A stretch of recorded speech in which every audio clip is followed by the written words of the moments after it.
Alam mo na nila? Oh my God. Oh my God. Oh my goodness. Yes. So shocking. Since, yes. Yes, we will reveal for this afternoon kung ano na ang tatawag natin sa fans. Let me explain. Nag-explain. Kasi guys, this comeback talaga, for release track, is symbolizes new beginnings for Pixie. So we also want to have new beginnings para sa fans ng Pixie.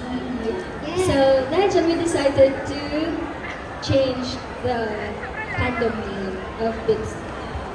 And there's an explanation about that, so make sure to listen.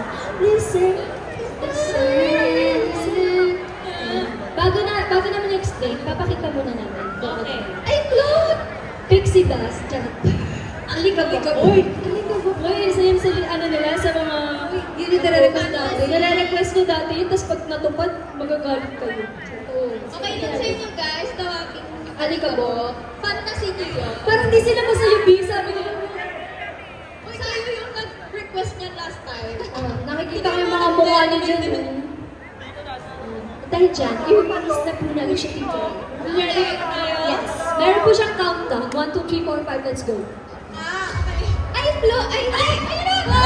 Happy New Year!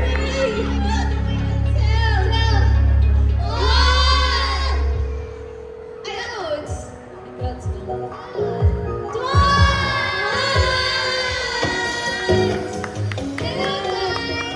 Hello, Twine. Yes.